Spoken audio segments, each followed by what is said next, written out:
Bonjour à tous et bienvenue dans cette nouvelle vidéo. J'ai jugé plus pertinent que ce soit une vidéo en voix off. Je pense qu'elle aura plus d'impact et elle sera plus personnelle. Comme son nom l'indique, je vais tenter de vous aider à faire votre auto-réflexion, auto-méditation. D'autres appelleront ça peut-être l'auto-hypnose. Je ne sais pas, moi je donnerai ce nom, auto-réflexion. Cette vidéo est un exemple. Chacun aura sa façon de réaliser cet exercice, très important afin de trouver la force de prendre notre vie en main, de ne plus être spectateur. Pour ce faire, il va falloir communiquer avec nous-mêmes, être en phase avec nous-mêmes et être confronté à nous-mêmes. En effet, il va falloir être capable d'accepter nos défauts et les erreurs qu'on a pu commettre par le passé. Et cette démarche nous permettra d'avancer, de se pardonner à nous-mêmes, tout ça pour qu'on reprenne la main sur notre vie et qu'on se dise c'est terminé.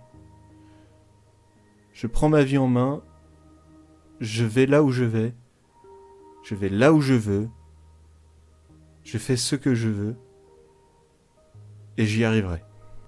En chacun de nous, il y a deux entités qui se battent. La première représente la sérénité, l'amour, le courage et la gentillesse. La seconde représente la peur, l'avidité, la jalousie et la haine. En chacun de nous, nous avons ses qualités et ses défauts. Nous ne pouvons pas le nier. Un jour, nous avons été jaloux de quelqu'un. Nous avons eu peur de quelque chose, de quelqu'un aussi. Et nous avons eu des pensées négatives envers cette personne. Mais nous avons aussi pu communiquer de l'amour. Et on a eu le courage d'avancer, le courage d'aller vers les personnes et leur transmettre notre gentillesse. Tu te demanderas certainement quelle de ces deux entités va gagner. Je te répondrai que c'est celle que tu nourriras avec tes pensées et tes actions. Si tu penses positif, les choses positives t'arriveront. Si tu penses négatif, tu n'attireras que du mauvais autour de toi. Des personnes pensent que les mots n'ont pas de pouvoir, n'ont pas d'impact.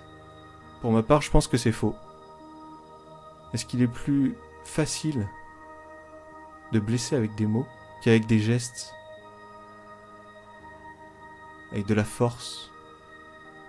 Les mots sont des armes redoutables. Elles peuvent faire le bien, le mal, et souvent la première victime, c'est nous. En effet, quand tu dis des choses à des personnes, des choses gentilles, ça te fait du bien. Et ça fait du bien à cette personne.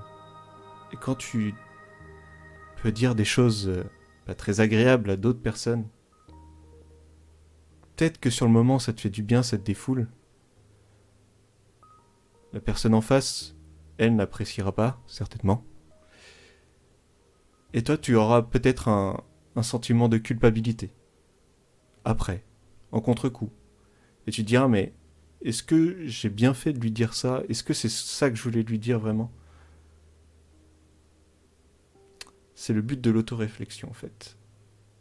Bien comprendre nos actions, pourquoi nous les avons faites, est-ce qu'elles étaient légitimes. Ensuite, je pense qu'il faut trouver le courage d'avancer dans notre vie, et ça, c'est pas évident. De sortir de notre zone de confort, notre train-train habituel, on va dire. Et des fois, les aléas de la vie interviennent. Les mauvaises nouvelles, des coups durs. Quand la vie te présente 1000 raisons de pleurer, montre-lui que tu as 1000 raisons pour sourire. Pense positif, au maximum. Préoccupe-toi plus de ta conscience que de ta réputation. Parce que ta conscience, c'est ce que tu es. Et ta réputation, c'est ce que les autres pensent de toi. Et ce que les autres pensent de toi, au final, c'est leur problème. Bien évidemment, tu peux impacter les choses qu'ils pensent de toi. via tes gestes, tes paroles, les liens que tu entretiens avec eux. Mais sache que si cette personne fait partie des gens qui alimentent, qui nourrissent la seconde entité que j'ai parlé précédemment, celle de la peur, de l'avidité, de la jalousie, de la haine, cette personne aura une vision négative de toi, peut-être parce qu'elle est jalouse de toi, jalouse de ta façon de vivre, jalouse de la vie que tu mènes. Cette personne n'est peut-être pas prête à réaliser de la méditation, à réaliser l'autoréflexion sur elle-même. Mais il ne faut pas s'en vouloir. Il ne faut pas la blâmer. Essayons de l'aider. Si, après maintes et maintes tentatives, elle ne souhaite pas de notre aide, laissons-la. Elle reviendra peut-être plus tard, en s'excusant, en nous disant « Effectivement, t'avais raison, j'ai pas su attraper ta main quand tu me l'attendais. Mais maintenant, aujourd'hui, je suis prêt. Est-ce que tu peux m'aider ?» Et ce jour-là, vous serez là pour l'aider. Parce que vous, sur votre vie, vous avez su la prendre en main, être le moteur de votre vie. Vous savez où vous allez, vous savez ce que vous voulez. Et ça, je pense que ça peut se transmettre. Et c'est ce que j'essaye de faire via cette vidéo. Je te demanderai de te poser 5, 10, 15 minutes par jour et de réfléchir sur toi-même et de penser à ton passé. Donc, reviens 5 ans en arrière, 10 ans en arrière, 15 ans en arrière, etc., etc. Fais par étapes. Démarre petit et après tu feras plus grand. Et pense à ce que tu as fait.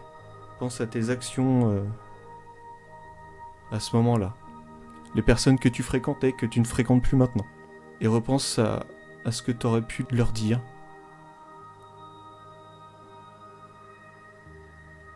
Peut-être que tu auras un sentiment de culpabilité, peut-être que tu auras même quelques larmes qui viendront.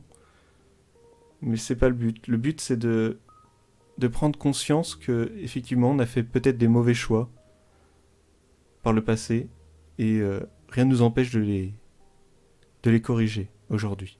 S'il y a eu un conflit avec une personne et que tu ne lui parles plus, qu'est-ce qui t'empêche de la recontacter ?